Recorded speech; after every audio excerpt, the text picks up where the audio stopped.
बच्चों, आज के इस क्लास में हम लोग बात करने वाले हैं क्वाड्रेटिक इक्वेशन के बारे में। क्वाड्रेटिक इक्वेशन के बारे में हम लोग जानते हैं क्वाड्रेटिक इक्वेशन क्या होता है।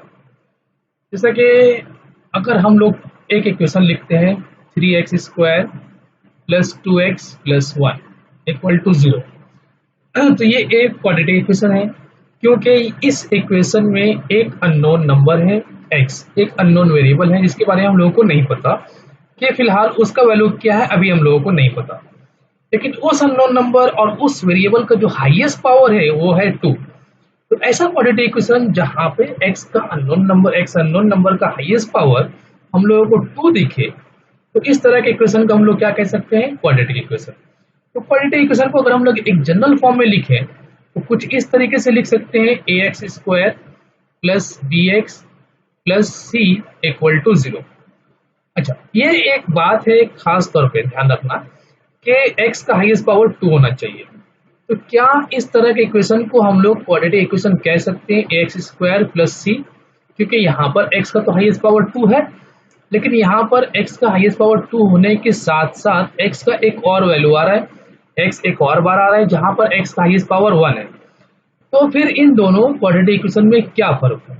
तो इस तरह के क्वाड्रेटिक इक्वेशन जहाँ पर हमें सिर्फ ऐसा इक्वेशन जहाँ पर हमें सिर्फ एक x दिखे और उसका हाईएस्ट पावर 2 हो, तो उस तरह के इक्वेशन को हम लोग कहते हैं प्योर क्वाड्रेटिक इक्वेशन। तो ये एक प्योर क्वाड्रेटिक इक्वेशन हुआ। लेकिन अभी अभी जो हम लोगों ने लिखा ax² plus bx plus c, ये कौन सा क्वाड्रेटिक इक्वेशन होगा? अनडिफिक्टेड क्वाड्रेटिक इक्वेशन। ठीक है, तो यहाँ पर हम लोगों को ध्यान रखना है कि एक प्योर क्वाड्रेटिक इक्वेशन कौन सा होता है और अनडिफिक्टेड क्वाड्रेटिक इक्वेशन कौन सा होता है। अच्छा, अब यहाँ पर एक और इक्वेशन लिख लेते हैं कि अगर मान लेते हैं किसी इक्वेशन में x² नहीं है, जैसे कि सिर्फ है bx प्लस c, तो इस तरह के इक्वेशन को हम लोग क्या कहते हैं? तो यहाँ पर सिंपल हम लोग जवाब दे सकते हैं कि क्योंकि इस इक्वेशन में x का हाईएस्ट पावर जो है वो 1 है, और किसी भी इक्वेशन में जब अननोन नंबर, यहाँ पर b और c हम लोगों के लिए नोन होगा, जैसे कि लिख सकते हैं 3x प्लस 6 इक्वल टू 0। तो यहाँ पर सिर्फ x हम लोगों के लिए अननोन है, वेरिएबल है। तो यहाँ पर x का जो हाईएस्ट पावर दिख रहा है वो हाईएस्ट पावर कितना है? वो है 1। तो इस तरह के इक्वेशन को हम लोग क्या कहते हैं? Linear equation. Linear equation. अब चूंकि यहाँ अगर हम लोग सॉल्व करते हैं तो इस इक्वेशन से, जैसे कि बात करते हैं 3x प्लस 6 के बारे में, तो यहाँ से हम लोगों को x का वैल्यू मिलने वाला है -2। इसी तरीके से अगर इस इक्वेशन को सॉल्व करते हैं तो यहाँ से x का वैल्यू कितना आने वाला है? -c/b। और अगर c और b 0 नहीं है, c अगर 0 नहीं, b तो नहीं होना चाहिए, अगर c 0 नहीं है तो फिर हम लोग कह सकते हैं कि x का कुछ ना कुछ तो वैल्यू हम लोगों को मिलेगा। तो मान लेते हैं x का वैल्यू आया k। ठीक, तो b और c को अगर हम लोग 0 नहीं करते हैं तो हम लोगों को x का एक वैल्यू मिलने वाला है, और वो वैल्यू एक कांस्टेंट नंबर है, वो कुछ भी हो सकता है। अब यहाँ पर बात यह है कि अब इन दोनों इक्वेशन में क्या फर्क हुआ? ax² plus bx plus c equal to 0, ये क्वाड्रेटिक इक्वेशन था। तो उसके बाद हम लोगों ने एक इक्वेशन लिखा bx plus c equal to 0, तो ये एक लीनियर इक्वेशन। ये कौन सा इक्वेशन है? Quadratic equation. और ये कौन सा इक्वेशन है? ये है एक लीनियर इक्वेशन। दोनों इक्वेशन में क्या फर्क है? तो हम लोगों को दिख रहा है कि यहाँ पर अगर इस इक्वेशन में, क्वाड्रेटिक इक्वेशन में, इस क्वाड्रेटिक इक्वेशन में अगर हम लोग a का वैल्यू 0 पुट कर देते हैं, इफ a इक्वल टू 0, तो फिर ये क्वाड्रेटिक इक्वेशन चेंज होकर क्या बन जाएगा? Linear equation. ठीक है, तो इसी तरीके से अगर कोई भी क्वाड्रेटिक इक्वेशन हम लोग लिखते हैं 0 into x² plus 100x plus 200 equal to 0, तो ये इक्वेशन किस तरह का इक्वेशन होगा? ये एक लीनियर इक्वेशन होगा, क्योंकि x² के साथ जो नंबर मल्टीप्लाई हो रहा है वो 0 हो रहा है। तो 0 से x² मल्टीप्लाई होने के बाद 0 हो जाएगा, तो फिर ये इक्वेशन क्वाड्रेटिक नहीं रहेगा, ये इक्वेशन चला जाएगा लीनियर इक्वेशन के फॉर्म में। तो किसी भी इक्वेशन को क्वाड्रेटिक इक्वेशन होने के लिए क्या जरूरी है? तो यहाँ हम लोगों ने गौर किया कि अगर ax² plus bx plus c equal to 0 एक क्वाड्रेटिक इक्वेशन है, और क्वाड्रेटिक इक्वेशन में रहने के लिए, क्वाड्रेटिक इक्वेशन में हमेशा अगर ये रहे, तो ये जरूरी है कि a कभी भी 0 नहीं होना चाहिए। ठीक है, a कभी भी 0 नहीं होना चाहिए। अगर a 0 हो गया तो फिर ये क्वाड्रेटिक इक्वेशन क्वाड्रेटिक नहीं रहेगा, ये लीनियर बन जाएगा। ठीक, आई होप कि यहाँ तक आप लोगों को बात समझ में आई हो कि क्वाड्रेटिक इक्वेशन कब लीनियर इक्वेशन बनता है और कब क्वाड्रेटिक इक्वेशन के फॉर्म में रहता है। हम लोग आगे बात करते हैं। जैसे कि एक इक्वेशन हम लोग लिख लेते हैं, मान लेते हैं कि x square minus 5x plus 6, ये एक क्वाड्रेटिक इक्वेशन है। तो क्वाड्रेटिक इक्वेशन में लोग करते क्या है कि हम लोग यहाँ से सॉल्व करके x का वैल्यू निकालते हैं। अब सॉल्व करने का तरीका हम लोग आचार्य फॉर्मूला यूज कर सकते हैं या ऐसे मिडिल टर्म के जरिए फैक्टराइज करके x का 2 वैल्यू निकाल सकते हैं। तो जैसे कि यहाँ पे अगर हम लोग फैक्टर बनाते हैं इसका, तो फैक्टर मिलेगा x माइनस 3 और x माइनस 2 इक्वल टू 0। ठीक है, तो यहाँ से x का 2 वैल्यू आएगा, एक होगा 3 और दूसरा वैल्यू क्या होगा, वो होगा 2। तो यहाँ पर इन दो वैल्यू को, जहां हम लोग को x का 2 वैल्यू मिला, इसे हम लोग क्या कहते हैं, तो क्वाड्रेटिक इक्वेशन में इसे हम लोग रूट्स के नाम से जानते हैं। एक हम लोग बोल सकते हैं वैल्यू ऑफ x, ये तो सिंपल सी बात है, लेकिन यहाँ पर अब हम लोग क्लास 11 में इसे यूज करेंगे रूट्स के नाम से। इसे हम लोग याद करेंगे रूट्स के नाम से। x का जो 2 वैल्यू आएगा, हमेशा किसी भी क्वाड्रेटिक इक्वेशन में 2 वैल्यू मिलने वाला है, उन दोनों वैल्यू को हम लोग क्या कहेंगे, रूट्स ऑफ इक्वेशन।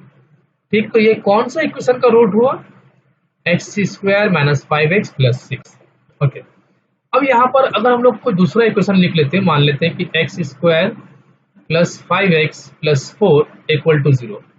इसे हम लोग अगर सॉल्व करते तो x का जो वैल्यू आएगा वो क्या होगा, x का वैल्यू पहले फैक्टराइज कर लेते हैं, x plus 1 x plus 4 equal to 0, और यहाँ से x का वैल्यू मिलने वाला है -1 और -4।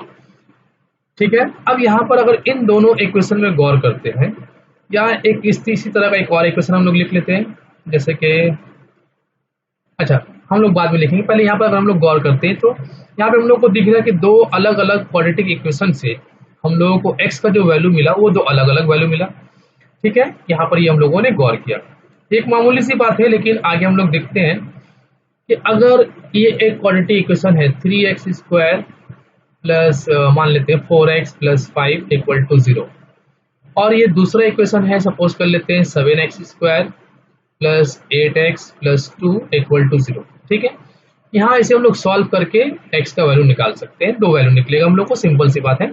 लेकिन गौर करने वाली बात यह है कि अगर आपसे ये पूछा जाए कि यहाँ इस इक्वेशन में x का जो 2 वैल्यू मिलने वाला है, मान लो वो कुछ होगा a और b, सपोज कर लो, तो इस इक्वेशन को सॉल्व करने के बाद x का जो 2 वैल्यू आएगा, क्या वो a और b ही आएगा या कुछ और आएगा।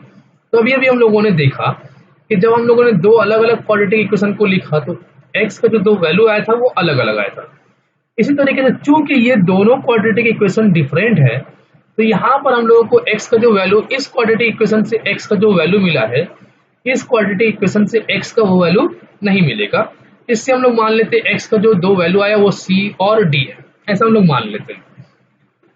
तो बच्चों अब यहाँ पर गौर ये करना है कि हम लोगों ने क्या चेंज किया था, एक्स स्क्वायर यहाँ भी है, एक्स स्क्वायर यहाँ भी है, हम लोगों ने 3 और 7 को चेंज किया। यहाँ पे हम लोगों ने 3 लिखा एक्स स्क्वायर का कोफिशिएंट, और यहाँ पर एक्स स्क्वायर के कोफिशिएंट को हम लोगों ने 7 लिखा।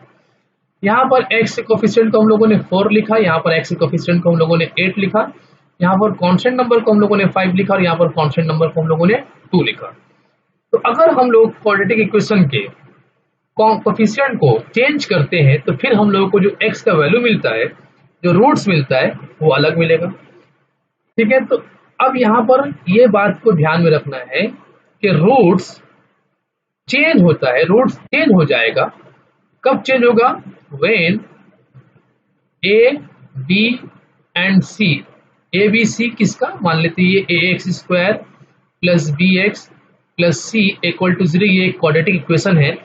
अगर इस क्वाड्रेटिक इक्वेशन के हम लोग a, b और c के वैल्यू को चेंज करते हैं तो हम लोगों को जो रूट्स मिलने वाला है वो अलग अलग इक्वेशन में अलग अलग मिलने वाला है, क्योंकि एक्स स्क्वायर एक्स तो हर क्वाड्रेटिक इक्वेशन में हम लोग यूज करेंगे। अब चेंज क्या होगा, a का वैल्यू, b का वैल्यू, c का वैल्यू। किसी इक्वेशन में a b c को 2 3 5 लेंगे, किसी में 1 2 7 लेंगे, तो अलग अलग इक्वेशन में हम लोग a b c का वैल्यू अलग अलग यूज करेंगे। तो अलग अलग यूज करने से हम लोग को जो रूट्स मिलने वाला है, x का जो वैल्यू मिलने वाला है वो भी अलग अलग मिलने वाला है। तो हम लोग कह सकते हैं कि roots change when a b c, when value of a b c change. जब हम लोग a b c के वैल्यू को चेंज करेंगे तो हम लोग को x का जो रूट्स मिलने वाला है वो भी अलग अलग मिलेगा।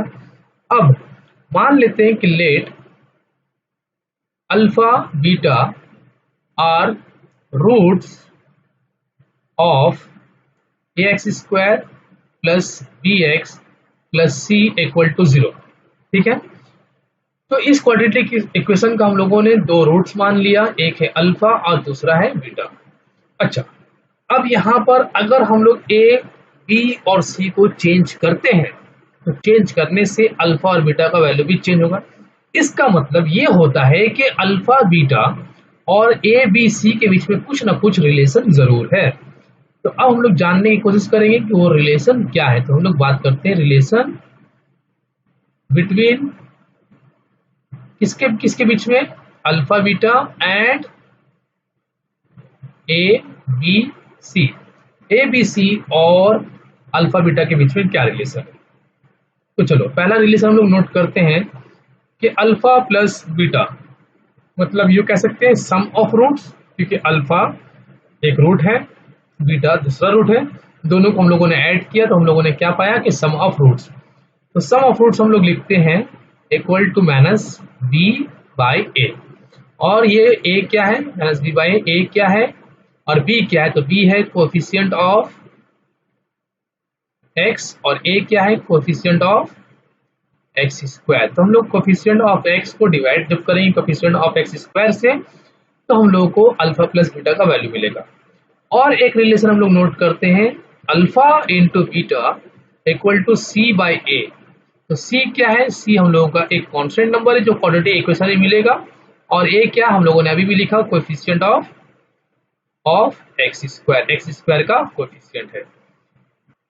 तो यहाँ तक हम लोगों ने अभी नोट किया कि क्या रिलेशन होता है रूट्स और ए बी सी के बीच में। ठीक है, तो अल्फा प्लस बीटा फिर से हम लोग देख लेते हैं कि सम ऑफ रूट क्या होगा minus B by A and product of root क्या होगा सी बाई ए। आज के इस क्लास में हम लोग इन्हीं चीजों के ऊपर बात करने वाले हैं और कुछ प्रॉब्लम लेकर के इसे हम लोग थोड़ा ध्यान से समझने की कोशिश करते हैं।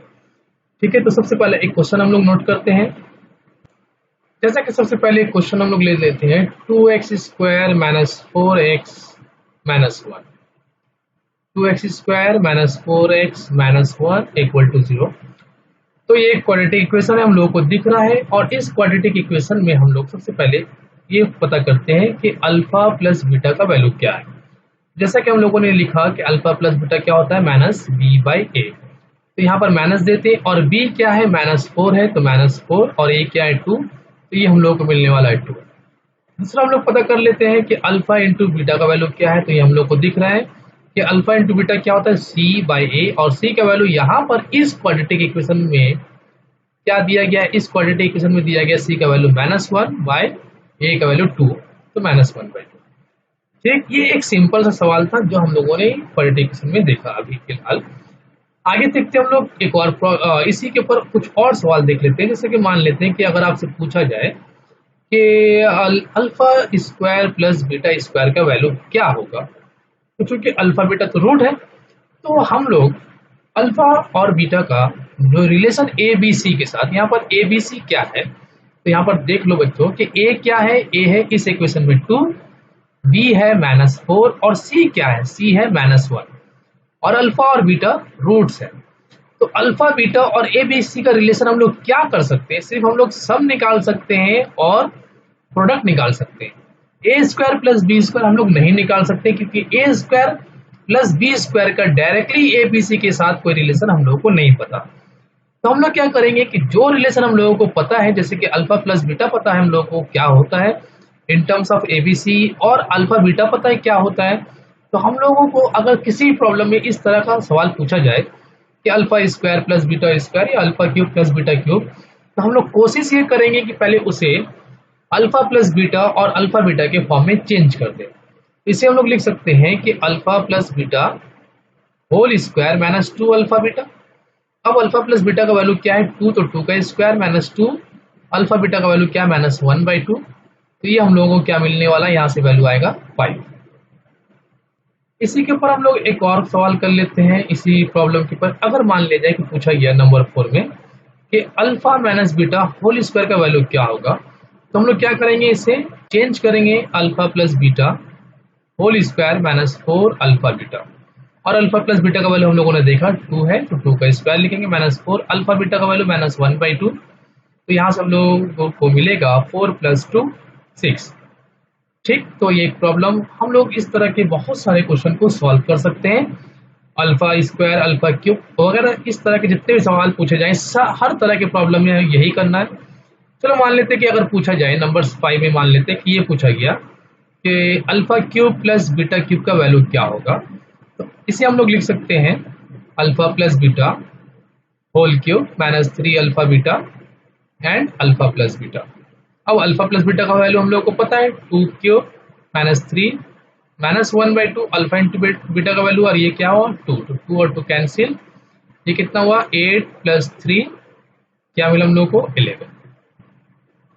इसी के ऊपर हम लोग एक और प्रॉब्लम कर लेते हैं, बिल्कुल इसी तरह का है कुछ, जैसे कि मान ले जाए कि एक क्वाड्रेटिक इक्वेशन दिया गया है,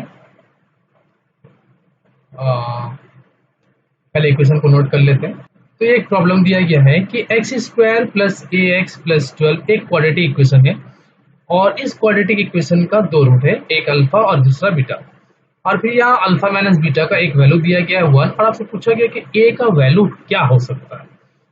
तो जैसा कि हम लोग जानते हैं कि हम लोग अल्फा प्लस बीटा तो यहाँ से निकाल ही सकते हैं, तो अल्फा प्लस बीटा क्या होगा, तो यहाँ पर पहले कोफिशिएंट ऑफ x² 1 है, कोफिशिएंट ऑफ x क्या है वो a है, और कांस्टेंट क्या है 12, तो अल्फा प्लस बीटा क्या होता है वो होगा -a/1, मतलब -a लिख सकते हैं हम लोग, और अल्फा इंटू बीटा क्या होगा वो c/a होता है, मतलब 12/1 मतलब 12। अब चूंकि यहाँ पर दिया गया है कि alpha minus beta equal to 1 है, तो अगर हम लोग इसे स्क्वायरिंग बोथ साइड कर लेते हैं, स्क्वायरिंग बोथ साइड कर लेने के बाद हम लोग लिख सकते हैं alpha minus beta whole square equal to 1, और इस अल्फा माइनस बीटा को हम लोग लिख सकते हैं alpha plus beta whole square minus 4 alpha beta equal to 1। अब यहाँ पर अल्फा प्लस बीटा का वैल्यू हम लोगों के पास क्या है -a, तो ये होगा a² -4, और अल्फा बीटा का वैल्यू कितना है 12 इक्वल टू 1, तो यहाँ से a² कितना होने वाला है 49, और a का वैल्यू हम लोगों को मिलेगा ±7।